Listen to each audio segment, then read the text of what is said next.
Hello and welcome to English with Dr. Mahsa. حال شما چطوره؟ From the get-go که میخواستم کارمو شروع بکنم، این پیج رو بزنم، خیلی استرس داشتم. خیلی مثلا میتونم این کار رو انجام بدم، میتونم محتوا تولید بکنم هر روز، یا اینکه خودمو out there بذارم برای اینکه مردم ببینن، اگه خواستن نظر بدن، شاید یه جاهای قضاوت بشم، شاید یه جاهایی به هم توهین بشه. برام خیلی ثقیل بود، نمیتونستم هضمش کنم و خب خیلی در مورد این موضوع شک داشتم.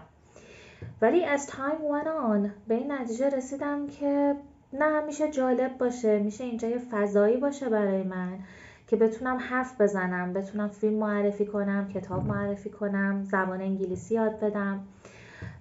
پس هرچی تعداد پستا بیشتر شد و as time went on احساس کردم که روز به روز داره این کار برام آسون تر میشه.